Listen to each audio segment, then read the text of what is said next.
За бүгдээрээ сайн байцгаана уу. За өнөөдөр бүгдээрээ front-end libraries гээд одоо энэ хичээлийн React-ийн үндсээ бид нар тавьсан байгаа.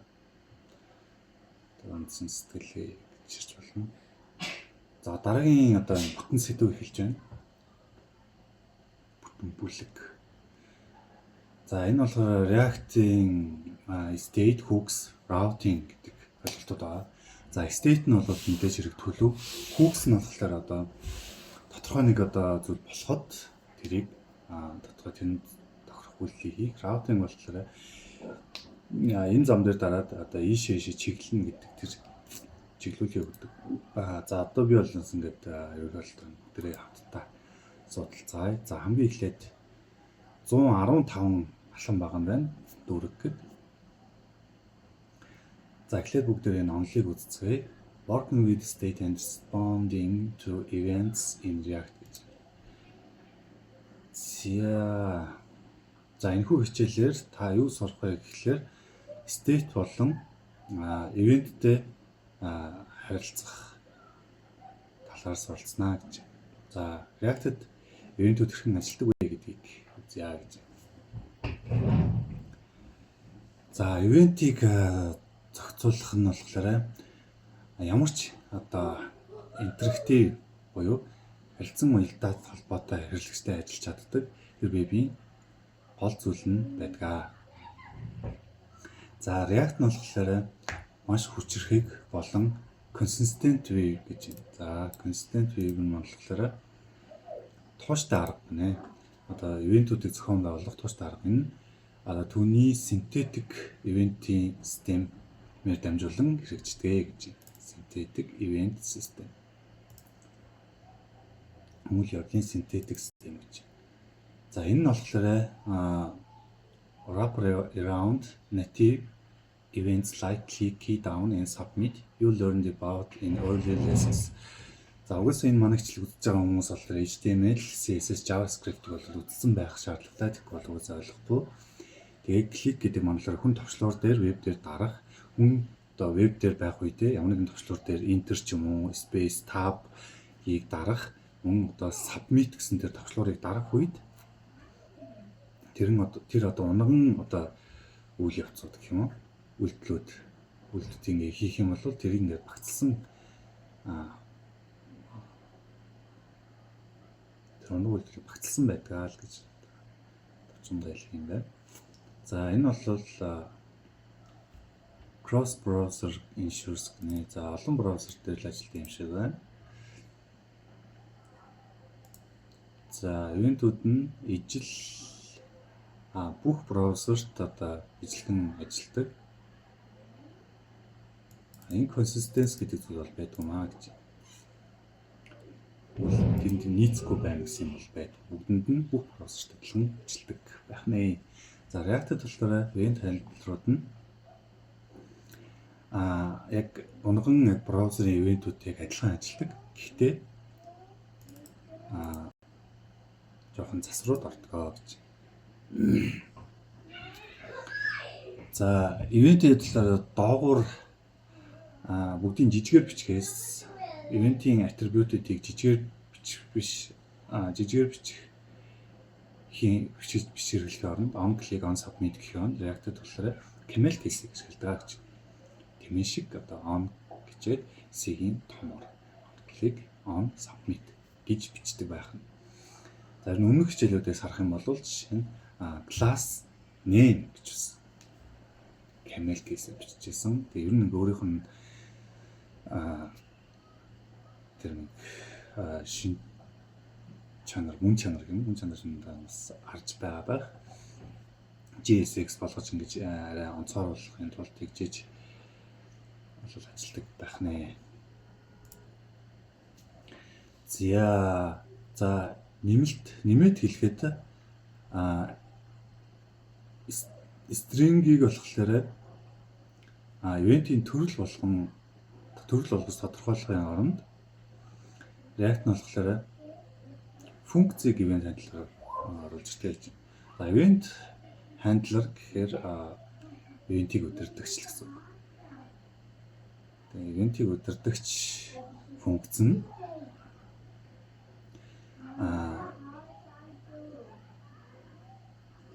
prop шиг элементүүдийг дамжуулдаг.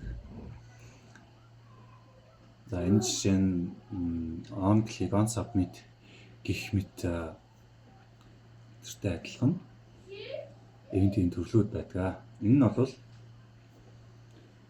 бол одоо attribute JSX-т нь attribute-ууд ашигладаг. За энд нэг юм жишээ байна.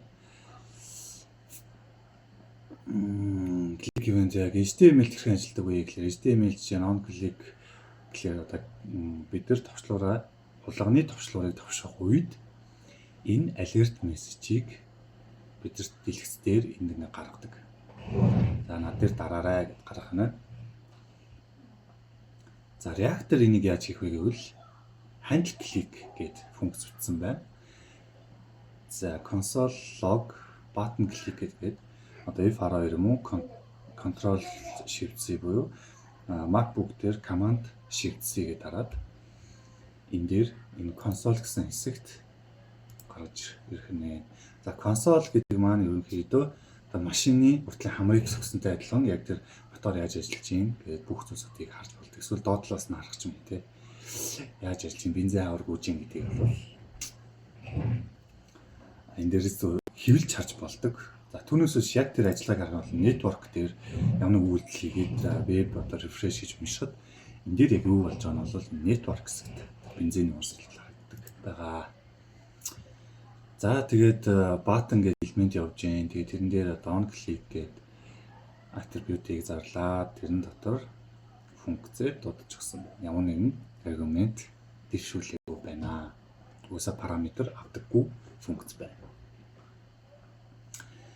За энэ жишээгээр handle click нь бол console log руу message-ийг илгээн тэр хүн одоо товчлуур дээр хулганаараа баруун товчлуурыг дарсан гэдэг. Хэрвээ хаалт handle click дээр хаалт байхгүй бол on click attribute хаалт байхгүй бол passenger refers to the function not calling гэдэг нэ. За хэрвээ уулзсан хаалтны дотор тэрийг хийхгүй болвол гэж маань ажиллахгүй гэж. За React event handler functions usually start with the prefix handle to indicate they are responsible for handling events like handle click or handle submit. За React-д болохоор event зохицуулагч функцүүд нь ихэнхдээ handle гэсэн нэршлэр хэлдэг. За энэ нь болохоор ер нь бол event-үүдийг удирдах шүү гэдгийг бол хэлдэг. Жишээлбэл handle click, handle submit гэх нэ. За when a user action triggers an event, React passes a synthetic event object to your handler. За яг event дээр ямар нэгэн үйл болж байгааг мэдрээд тэгээ React нь бол synthetic event объектыг таны handler руу явуулдаг гэж. За this object behaves much like a native event object in vanilla JavaScript, providing properties like type, target, and current target. За тэгэхээр энэ одоо объект нь яг vanilla JavaScript дээр байдаг ууган одоо event object шиг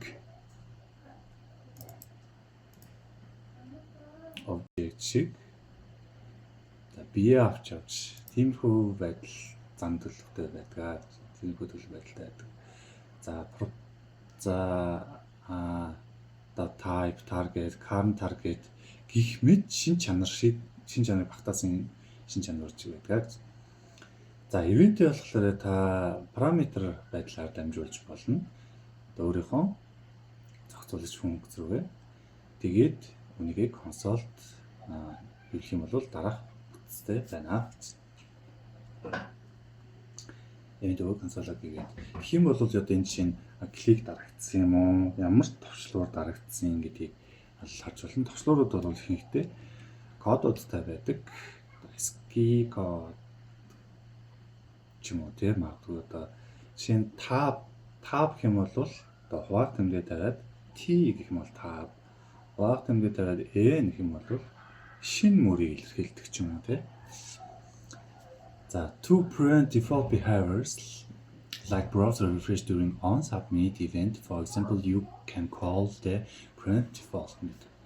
За ингээд өвдмөл зан чанар гэж байгаа. Одоо жишээ нь on submit event-ээр дарахад жишээ нь browser refresh хийдэг ч юм уу тий. Хоцог дахин ачаал болдог. Энээс нь одоо хамгаалж prevent default гэсэн арга байж болно гэж юм. За жишээ нь handle submit гэдэг функц байна. За энэ функцд event-ийг параметрээр авна. Энэ авсан параметр нь болохоор манай event. За тэр event маань тэр өгдсөн өвдмөл үйлдэлийг бол зогсоож тэрнээс хамгаалгана. Энэ prevent default гэдэг одоо метод буюу built-in function байх нь. Тэгээд form submitted гэдэг тэнд мэдээлэл өгнө. За түүнийг HTML дээрээ form гэсэн элементийг үүсгээд энэ tag дотор on submit дарагдаад handle submit хийгээд prevent default-аас нь хамгаалаад тэгээд танд энэ form submit хийхшээ шүү гэд консоль дээр чинь хэвлэж өгөх нэ. За you can also stop an event from bubbling up through parent elements like calling event.stop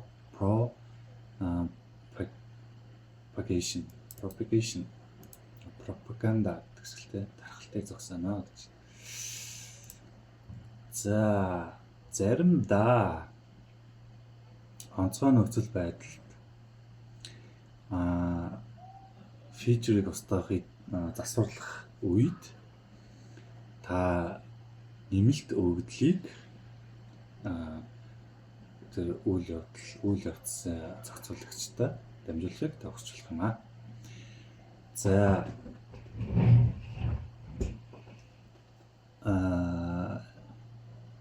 За та энэ тал дээр нөгөө мөрдөх суман функц дотор хандлер тэр зохицуулагч нараа ингээд багцлаад хийж болно. Багцлаад даавны хийж болно гэж. За жишээ нь одоо устгадаг юм байна. За нэг ямар нэг ID аавна. Одоо хүний мэдээллийн ID. Тэгээд бацаар гэхээр нэг ID-тэй, дулмаа гэхээр хоёр ID-тэй хүний гэдэг картууд ингээд байлаа гэхэд хоёр ID-тэй хүний устгах юм бол консолтой би энэ ID-ийг устгаж шүү гэдэг танд консолт хийх юм. За баатан гээд гişүүн одоо шошог монголоор ярих үгүй. Тэрэн дээр нэг дарахлаар хандлыг нэг гээд дамжуулчих болно.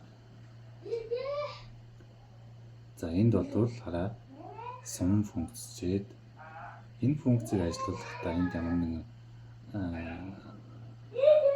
одоо сум функцийг бол хараа товчлоод ингэж байгаа. Ингээ заав функцны нэтрээ гэж бичээд авах. Ямар нэгэн параметр хоосон параметр аав.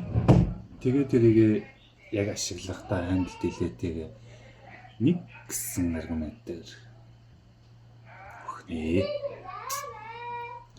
За тэгээд delete item гэсэн юм төвчлөр харагдана. Төвчлөрөднө. За is fine to use inline event handlers in React гэж. За энийг хэрэглэх ямар асуудалгүй. React efficiently manages rare renders and avoids performance issues. За тэгээ энэ бол маш үр ашигтай дахин таны веб хуудас нь зураглаж үзүүлэх болно. Тэгээд гүйцэтгэлийн асуудлаас зайлсхий хийдгээ гэж. За энэ vanilla JavaScript болохоор мөр доторх одоо event зохицуулагч, үйл явцыг зохицуулагч нь юуг үүсгдэг гэж байна. Гүйцэтгэлийн асуудлыг үүсгдэг. Яаж үүсгдэг вэ гэхээр шинэ одоо зураглаж вебийг дэлгэсэн зураглах бүрдээ шинэ event handler-уудыг үүсгдэг гинэ. За тэрэнд ямар ч тийм virtual DOM гэсэн ойлголт байхгүй. За React бол virtual DOM дээр бүгдийг нь document object model болгоод таны HTML-ийг шинээр ийм hierarchy бүтцтэй буюу юм шаталсан бүтцтэй мод байдлаар гэдэг фотон үүсгээд тэгээд тэрийг HTML-ээр үүсгдэг. За одоогийн миний ойлголт юм шүү. За энэ нь бол амар процессыг бол оновчтой болгодог гэж. За бүгд тэр асуултанд харилцгаая. За React consistently тууштай хэрэгжүүлдэг вэ гэжтэй. Browser scripting intro synthetic за ингээ хариулж зөө. За prevent default-аас яаж хариулахыг гэж байна. Direct differ from standard HTML за on click on subdomain за энийг ийм шиг ингэ заажсан за хязгүй.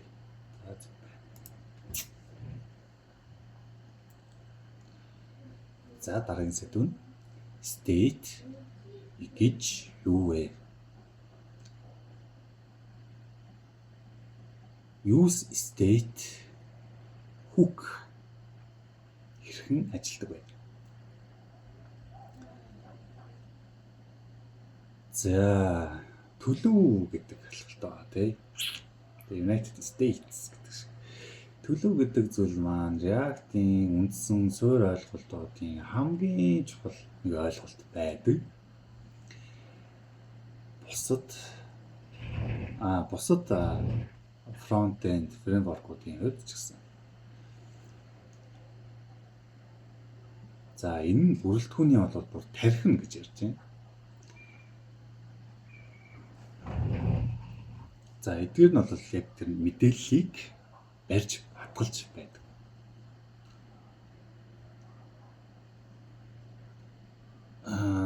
За мөн компонент ямар байх вэ? Яаж харагдах вэ? Тэгэхээр энэ ямар үед яаж өөрчлөгдөх вэ гэдгийг нь зохицуулж өөрчилж чаддаг байна.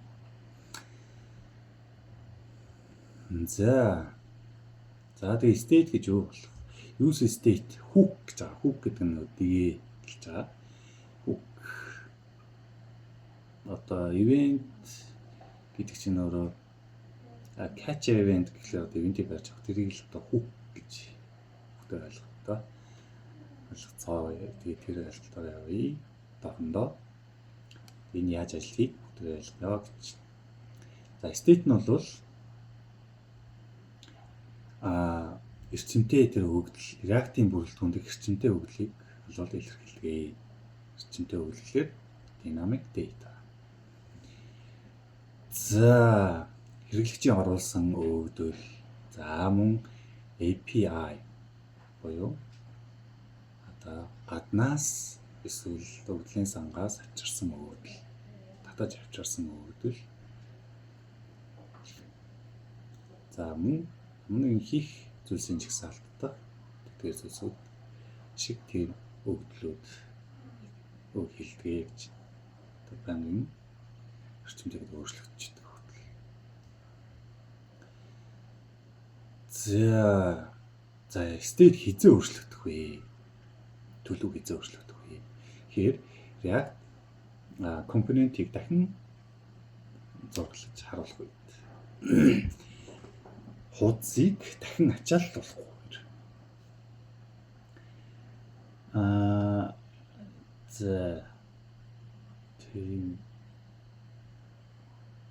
За энэ нь reactivity makes your own app. За энэ нь бол таны ингээд апыг илүү интерактив болгоно гэж хэлж байна. За use state. За use state бол функц. Энэ state хосгчийг зарлаад функцийн state хосгчийг зарладаг. Зарлцгаая. За хүүгсээс өмнө класс одоо бүрэлдэхүүнд state-ийг хэрэглэж чаддаг байх хэрэгтэй. За хүүгс нь бол React 16.8 хөлбөр дээр түүнээс хойш байсан 16.8 дээр танилцуулагдсан гэж байна.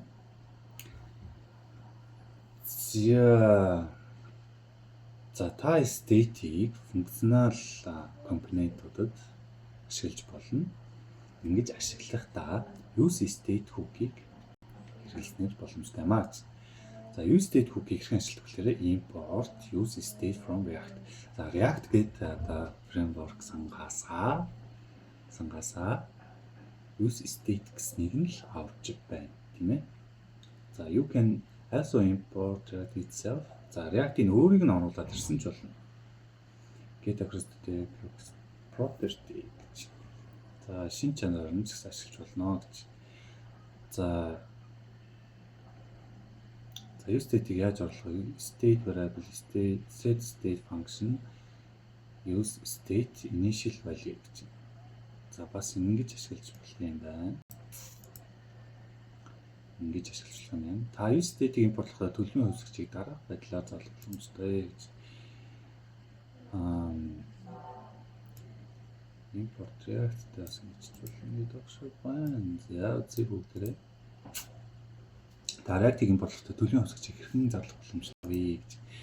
За тэгэхээр const set state function initial value гэж бичих боломжтой юм байна. React state. За зөвхөн эхлээд ингэж бичсэн байхад ингэж бичиж болно. Ингэж бичсэн байхад React гэсэн тэр объект руу хандж байгаад энийг бичих боломжтой гэж би болоод харж байна.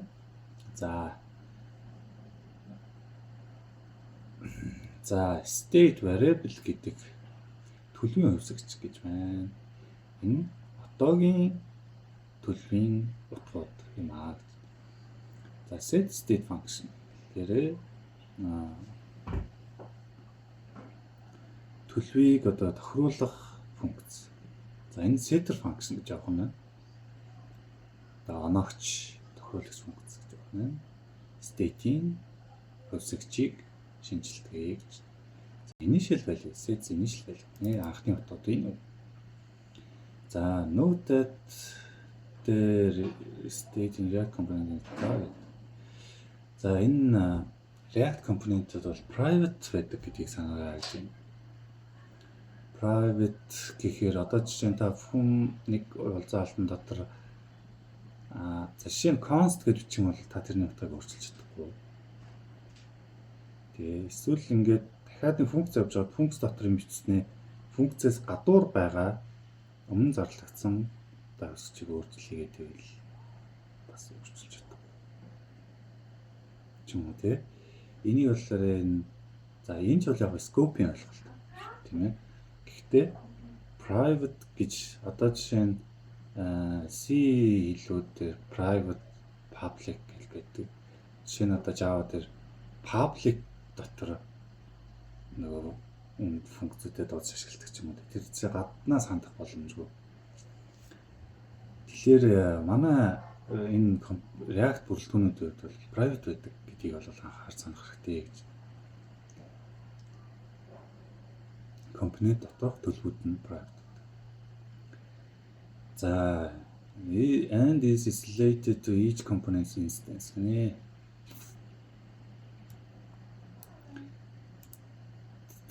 За бүрэлдэхүүнсэг болгон тусгаарлагдсан байна л гэж. За энэ юу гэсэн үг вэ гэхээр адилхан бүрэлдэхүүнийг 2 удаа дэлгэсэн зураг гэж харуул. Яа гэвэл за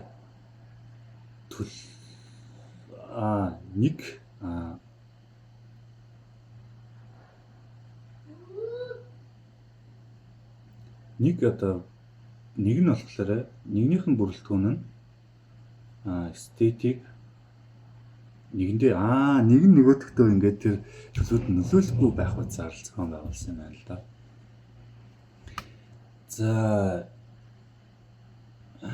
За хэрвээ та ингээд бүрэлдэхүүнээ дундаа ашиглахыг хүсэх юм бол нийтлэг одоо нэг үндсэн одоо эцэг тийшээ нэ дамжуулж өгөх шаардлагатай л гэж та.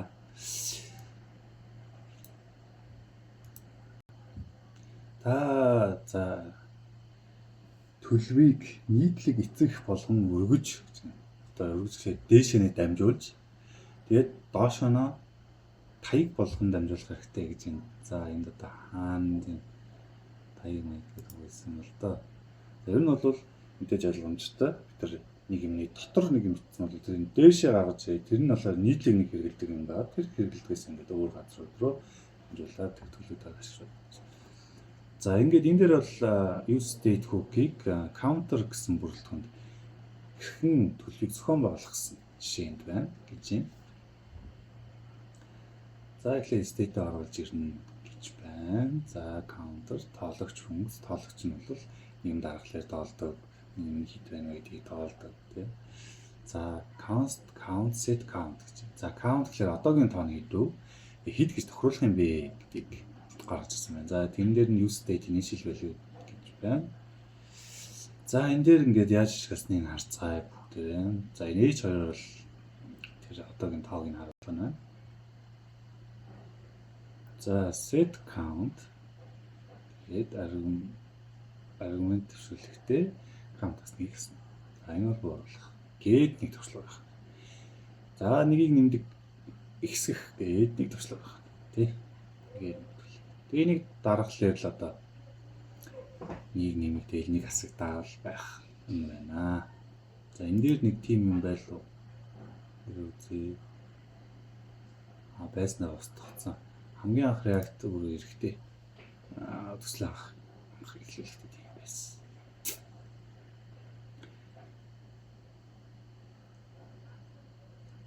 За initial value тэгээд баг өгсөн юм. Initial value-г энд өгсөн юм шиг. За тэгэл тэн дээр хамгийн анх tip гэж гарах нь тэгэл буурч гисэн. За manage multiple pieces state by calling use state hook. Энд дээр яг set count гэдэг одоо функцийг зүгээр зарлаад хэрэгсэж авах гэдэг хайчиж байгаа. Тэр чигээр. Тэнгүүтээ энэ дээр нэг inline функц бичиж байгаа гэсэн. За state хоёр удаа дуудсан unrelated state case. Тэр дөрөв орчуулаад зөө. За use state-ийг олон удаа дуудаж олон мужигдэр тулмтай тань хамааралгүй төлөө хувьсгаж байгаа үед энэ нь ялангуяа чухал юм. За тэгтээ ер нь бодоод үзэх юм бол энэ угаасаа нэг л юутай count and set count гэх count-аас нэг гэсэн нэг ер нь бол ажиллаад үзэх хэрэгтэй л юм байна да. За бүгд хамтдаа дасгал ажил байдаг. Дөө тэгээд энэ ажиллаад үзье. За constants online set is online state false. Notification set notification just 0 with the complete logic you can call state hook multiple times when managing multiple states. За эдрийг ингээд бас тус нь гэж state-үүд өгөө тэгээ өдөрч болно гэж шүү дээ тийм. Ийм нот байна. Ийм нот байна гэл. За энэ дээр бүр object-ээр initial value ингээд оноочлох юм байна. За ингэж ашигладаг байна. За 16.8 гэж би гарч ирсэн. За харцгаая. 16.8. За 16.8 мас гарсан. Тэгээд Anderson change. За энэ болонгүй work is that. За энэ бодлоо шүү энэ хараад багын тэмдэг тавьсан байна. За энэ ref гэснэ. Хоёр утга авах хэрэгтэй. Энэ л зүг байна. За яг хэлцлээ.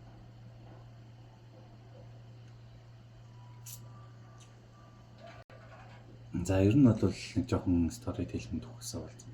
Хамгийн анх ингээд би тааж яг HTML-с ингээд принтерээр ABCD зэгэм нэгдээс хэвлж аваад тэгээд судлаад эхлээд одоо bootcamp-ууд байт юм байна гээд корона гарцсан үед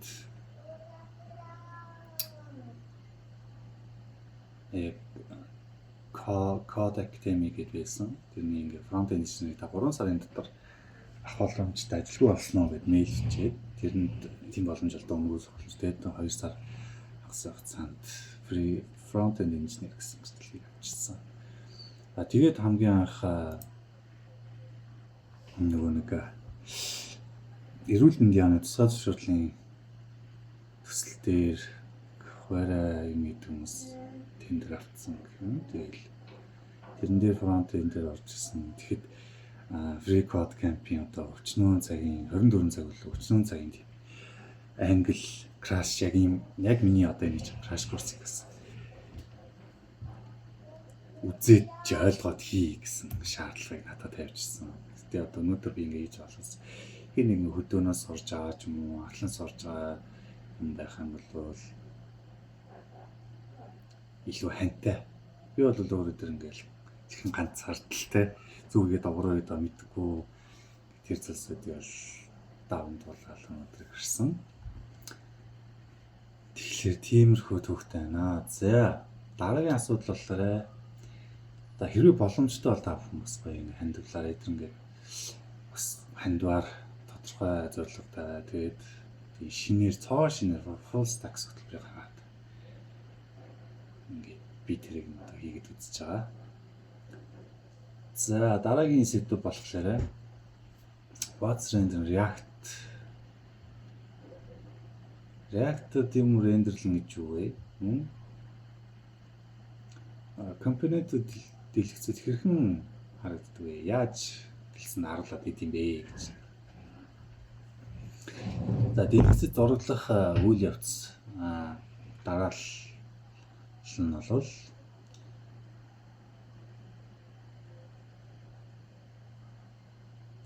юу харуулах вэ гэдэг процесс нь бол процессорт байдаг. Процессорт харуулдаг процессыг байдаг.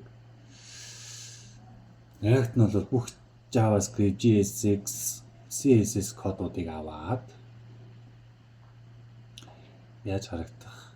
Тэгээд хэрэглэгчийн дээр харагдах юм бол харагддаг гэж.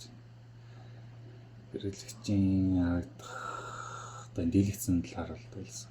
За энэ нь бол 3 шат амжилттай trigger, render and commit гэж. За trigger, render, commit. За тэр ингээд илүү дэлгэрэнгүй авч үзье.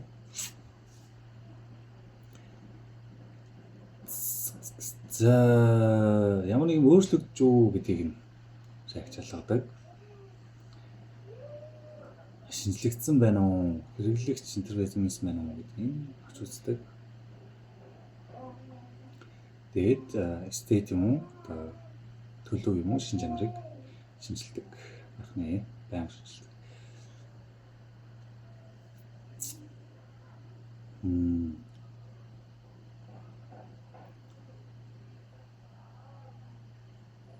За ингээд орой хоол галтгоонд бэлтгэлээвэл хоолоо бэлтгэж эхэлнэ. Дааш ингээд жишээ байна. За энэ жишээ. За хүн товчлуур дээр ингээд тоог нэмүүлээ, басгуулъя гэсэн нэг нь мэдрээд тэгээд тоолдог функц. Нэгний өмнөх лекцэн дээр бичсэн. За нэг удаа триггер болоход яах вэ гэхээр React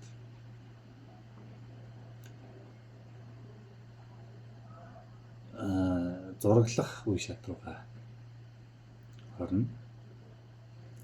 За React нь болохоор бүлтгүүнийг дахин тооцоолоод тэгээд дэлгэцэнд бол хэлбэрчүүл гаргадаг гэж. За үүнийг хийхдээ React маш хөнгөн одоо хэмжээний хуулбарыг бодит домын хуулбарыг үсгдэг гэж. За энэ нь бол үүнийг болохоор virtual DOM хиймэл хийсвэр DOM гэж байна. За virtual DOM нь React тэр virtual DOM ашигладаг маш хурдан шалгадаг. Юуг шалгадаг вэ гэхээр бүрэлдэхүүн дотор ямар нэгэн өөрчлөлт байна уу? Өөрчлөлийг шаардлагатай хэрэгтэй юу гэдгийг шалгадаг гэж.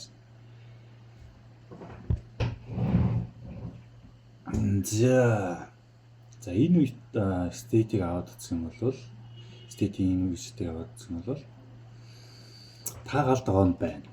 За орцуудаа цуглуулчихсан. Орой хоолыг хийжээ. За counter бүрэлдэхүүний тоологч бүрэлдэхүүнүүд зураглах үе шатанд React нь функцүүдийг дахин ажиллуулна. Тэгэд шинэ count утгын хамт ажиллуулна. Шинэ count утгаараа дахиад ажиллуулчихна.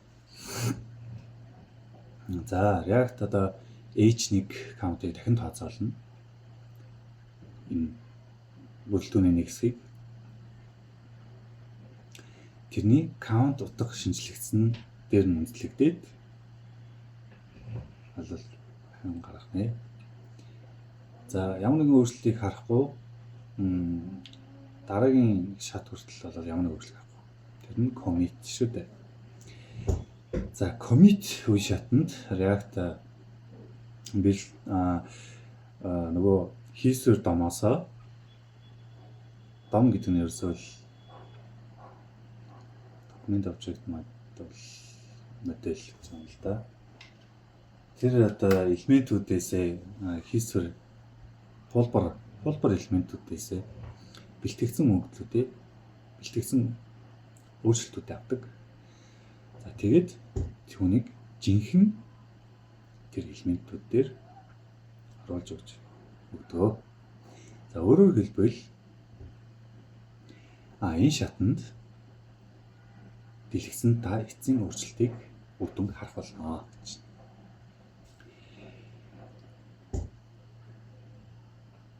За энэ үйл явц явагдсанаар React нь виртуал дом, бодит дом хоёрыг харьцуулаад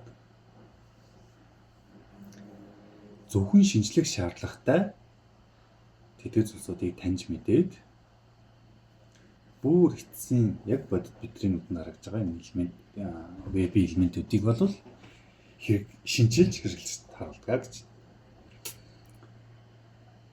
За энэ шатанд та хоолой болгочихсон хоолой ингээд аяглаад өгсөн. Тэгээд тэр нь бүр баталгаажсан өөрчлөлтүүдийг ингээд бодит дом руу ингээд хийж байгаа гэж. Бодит дом руу хийж гинэ гэж. За counter бүрэлдэхүүн шиг бүрэлдэхүүнүүд commit үе шатанд шинэ одоо count утга h1-д бол гарна. Тэгээ нэг хуудсанд та харж чадна гэж харж болно. За эдгээр 3 одоо үйл явц боловсруулалт 3 шат амжилга боловсруулалт бол төгс хурдан болдог гинэ. React нь домыг одоо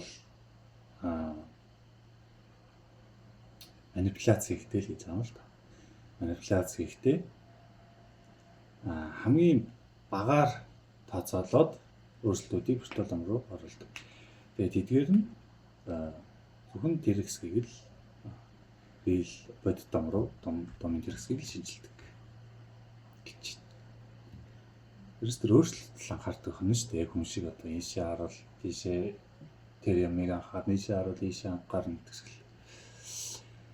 За 3 үе шат юу вэ гэж trigger render commit. Хамгийн их юу өөрчлөгдөж вэ? За дараа юуг нь харуулах вэ? За тэгвэл харуул гэдэг ахна шүү дээ. Гэс тэр нь холборлж та next render гэдэг дээр ингээд бодитоос нь холбрыг одоо тархиндаа жишээ нь холбрыг нь ангиж ин гэдгийг ойлгож аваад за тэгвэл тийм юм байна гэж ойлгож авдаг. Commit буюу баталгааж болж авдаг гэсэн. За аль технологи нь React хэрэглэдэг вэ гэж энэ change virtual DOM. За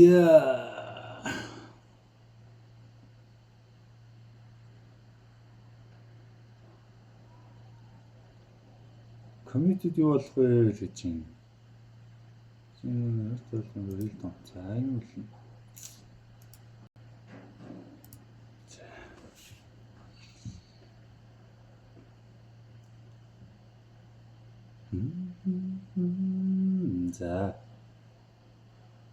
За тэгвэл одоо төлөв дотор байгаа объектыг та хэрхэн шинжилэх вэ гэж. Төлөв дотор байгаа объект реактор төлөв дотор байгаа реактийн төлөв дотор байгаа объектыг шинжлэхдээ та жоохон арга хэрэглэж болно гэж. Арга хэрэглэж болно. Шууд тэр нөгөө нэг утгуудыг нь өөрчилж байдлаар юм хэрэглэж болно. Immutable гэж. Хэрвээ тэр юу төлөв нь хувир одоо нэг immutable-ээр мутацчих гэж байгаа юм л да. Хувир нь өөрчлөгддөггүй. Өөрчлөгдөх боломжгүй. Энд бас тайлбарласан байна. Энэ үгсүүдлэр шууд өөрчлөх боломжгүй л гэж.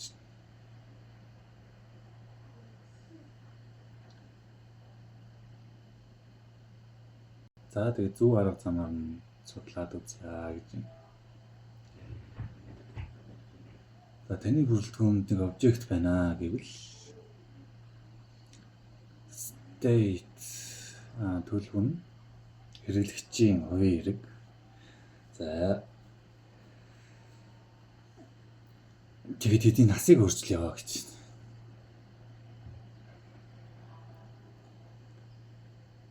За тэгээд энд нэг ивент хандлал орчихсон байна. За тэгээд сэр харуулгын консоль харуулгын байна. За тэгээд за энд нэг нас өөрчилдөг нэг хэсэг байна. За насыг нийчих юм бол ингээд нас өгч.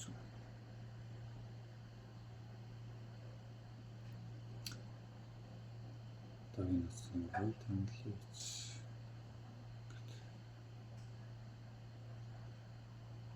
За энэ код нь бол ажиллахгүй. Яагаад гэвэл user age property-г шууд өгж байна гэж.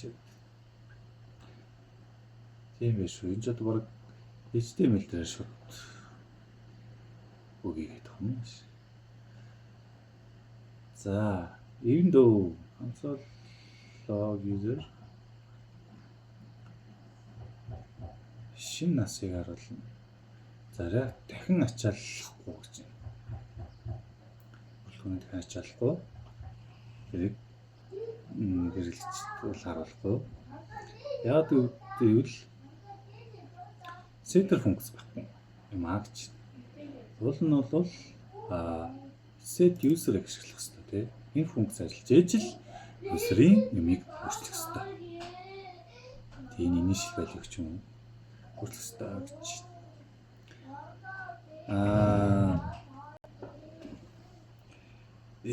Төлөвдөх одоо объектыг шууд шинжлэхдээ setter функц үүсгэх хэрэгтэй. Шинэ объект үүсгээд шинжлэгдсэн утгаатай шинэ объектыг үүсгэж хэрэгтэй. Одоо event-ийн target value гэдэг чинь яг манай хэрэглэгч нэг оролт дээр ингээд бичиж байгаа насны тоо бичиж байгаа. Хэсэглээд байгаа тэр элементийг. Одоо манай кодн дээр import гэсэн. За энэ бол ажиллана шүү гэж. Тэгэхээр handle change биш. Энэ дээр дахиад нэг const гэх саяны энэ функц өгнө гэсэн үг.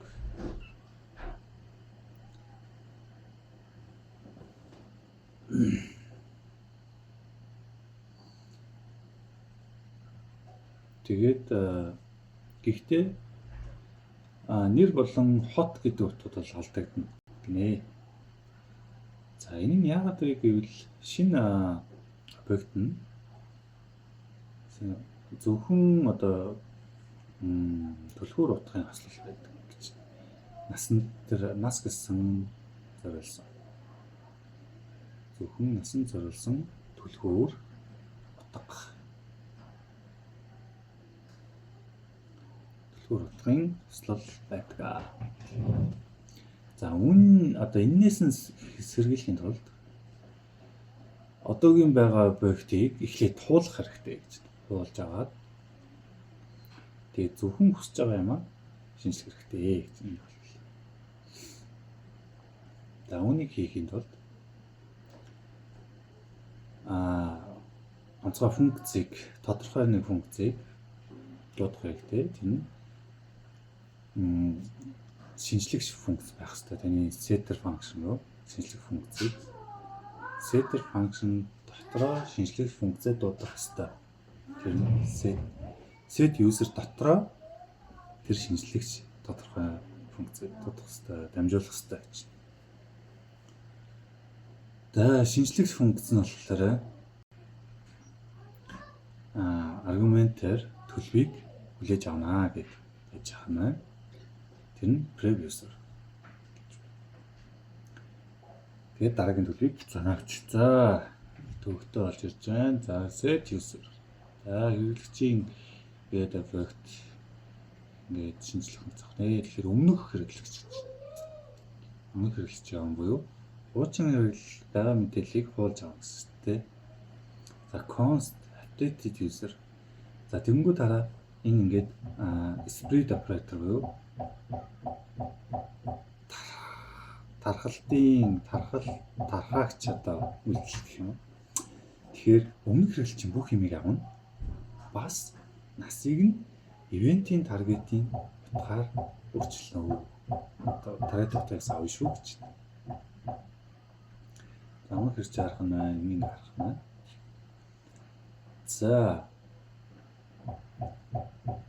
За шинэ хэрэглэгчийг бол updated user гэх объектоор тэгээд spread operator шилээд ингээд хөцүүлнэ. Функцийн доор нь дараагийн төлөвийг нь бол хуцааж өгнө гэж. Тэгээд бүгдийн шинжилээд консоль дээр харангуйтаа тэрийг эцсийн хэрэглэж гаргах чинь. Жишээ нь одоо намайг 2 3 зүйлсгэж болох нь шүү дээ. Тэнгүүтээ Бацраг гэдэг нэр нашлаа Г Бацраг ч гэж болно. А Бацраг Б Бацраг гэж харж болно шүү дээ ухаандаа. За таны төсөл бол тэр ажилуулъя гэсний даваа болохоор юу гэж ажиллах гэж байгаа гэснийхэн даваа болохоор нас бол нэр болон хотын нэрд өөрчлөлт оруулахгүй байхыг та хүсэж байгаа. Гэхдээ та өмнөх болон шинжлэгдсэн хөлбөрөөр бол консоль дээр нэг харчлаа гэж. За энэ бол байж болох төлөв доторх объектын шинжлэх арга юм гэж байна. Юуг шинжилгээгүй байхад ялангуяа гэж.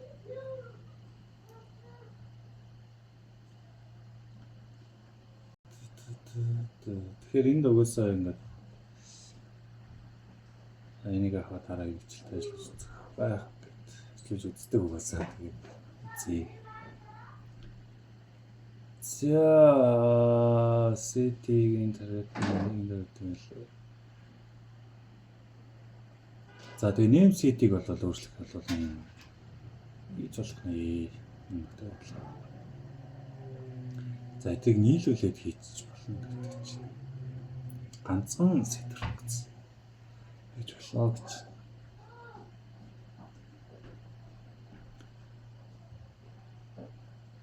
За ингээ бүтэн код байна. Бүтэн код. За яаж ханддаг вэ гэж байна.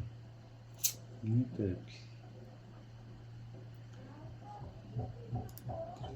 Global employee.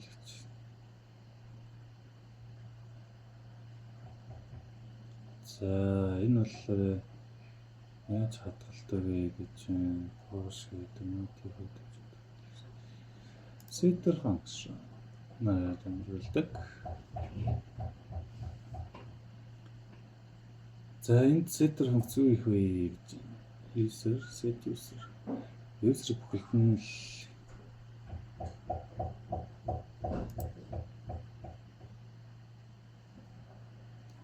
энэ setter function хэлгээл гэсэн юм л. За одоо 80% юм. За одоо ганцхан дутуу байна.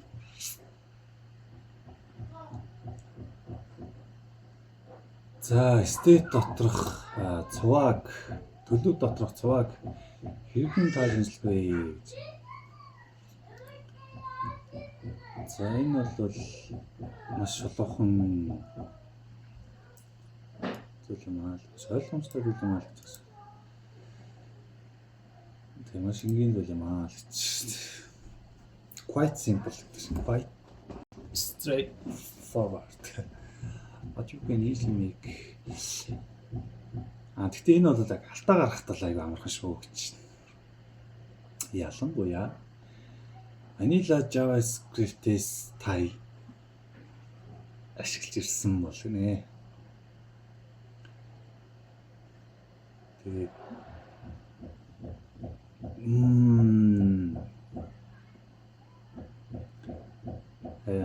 цувагтаа шууд өөрчлөлтөг. Vanilla JavaScript-ийг ашиглаж ирсэн болоо гэж. За React-д төлөв нь өөршгүй гэж авч үздэг. Тэгэхээр өөрчлөлтийг таниад холбогдох шинжилтүүдийг хэрэглэгчд харуулна. За тэгээ энийг яаж хийхийг нь одоо авч үзье гэж. Харцгаая л харцгаая. За хамгийн нийтлэг алдаа. Яг дах төлөвийг өөрчлөхөд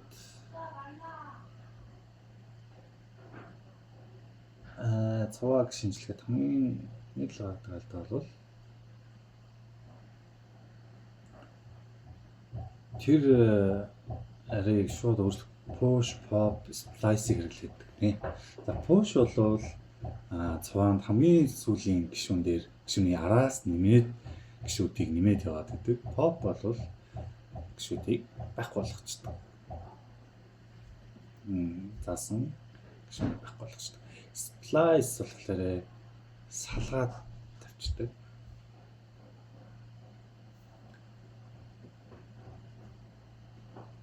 За шууд эдгээр аргууд нь бол яг анхдагч тэр их анх зарласан цуваг бол өөрчлөө хийдэг. За React бол энэ үүнийг зөвшөөрдөг. React нь бол rely гэдэг шинэ array дээр rely гэдэг. React нь шинэ array дээр тулгуурлан өөрчлөлтийг мэдрээд холбогдох өөрчлөлтийг мэдрээд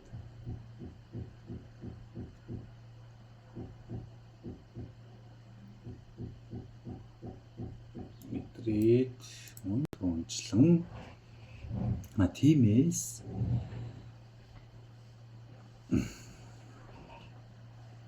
хүлээгдэж байгаас одоо санснаас чинь өөрөөр гаргахаас илэрхийлдэг.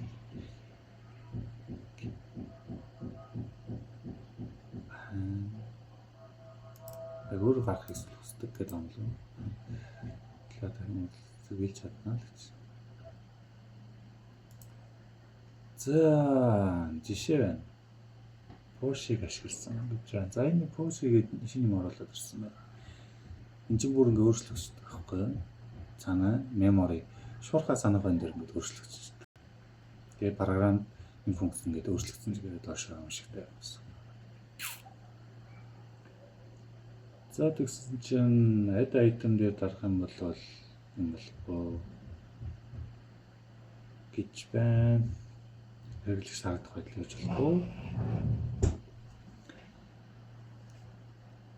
Pop метод ашиглаж байна гэж. За.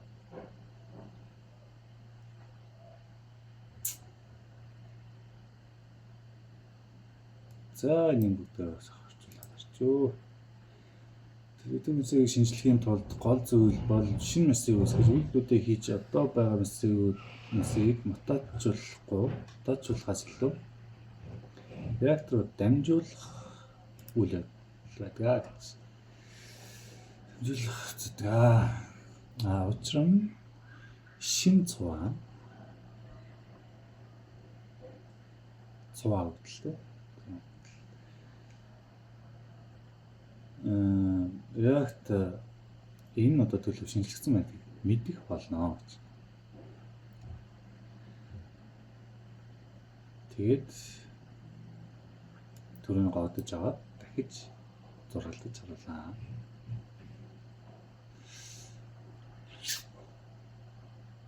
За ер нь бас программист чи наадах нэг зурчих гэж ярьдаг. Тэр нь UI код бичээ те front end код та бичээд гэжээ гэсэн үг юм бэлээ. Сонирхолж хэлэхэд. За speed operator ашигласан. За speed бол яг гоё хууж авдаг шүү. Яг гоё тэр арай цаваа өгдлийг гоё хуулаад авчдаг.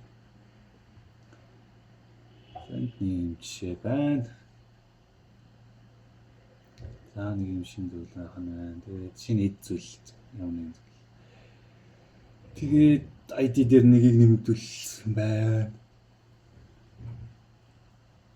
За тэгэхээр энэ айтем нь бол хэд байна? Уртын гаргадаг.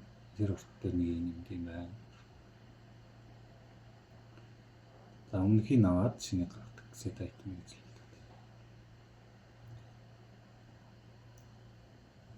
За хэрвээ та цуваанаас ямар нэгэн зүйл буцаахыг, болиулахыг, байхгүй болгохыг, устгахыг хэсэг юм бол та фильтр аргыг ашиглаж болно. За энэ бол шин цувааг үсгдэг фильтр цаас. Тэр үнэхээр юм шүү. JavaScript-ийн фильтрээр бол тэгдэг. Яг энэ нөхцөлийг хангаж байгааг л гаргана. Одоо энэ нөхцөлийг хангахгүй байгаа нь бол гарахгүй. Тэгээд тэр нь шинэ бүгдийн цуваа. За энэ бүтэн код байна гэж байна. За шинжилгээ аль нь зөв бэ гэж нэг арай тийм бүр нэг арай гэх юм уу тий. Street-ээр хэлэх зүгээр гэж. Гэхдээ нэг арай гэжээд нэг арай өгсөн бол заавал тэрийг ингээд холбуулах юм болов. Копи бол бодлоо шүү. Хараач.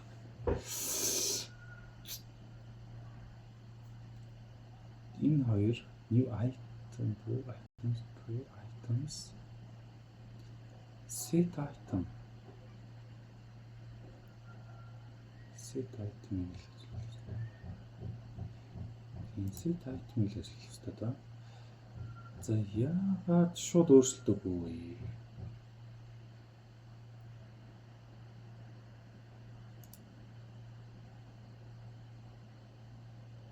Тэрийг өөрчлөлт авах юм бол реактор нөгөө нэг дахиж рендерлж чадахгүй юм байна л та. Энэ ингээ өөрчлөгдсөн тийм реакт мэдхгүй. Тэгээд тэнийг дахиж дэлгэсэн зурлаж харгалахгүй л гэсэн үг. За фильтр хийх юм бол. За ингээд full stack хөгжүүлэгчийн full stack хөгжүүлэгчийн ивентийн ойлголт, state-ийн ойлголт, hook-ийн ойлголт тийм лекцэг таслаа.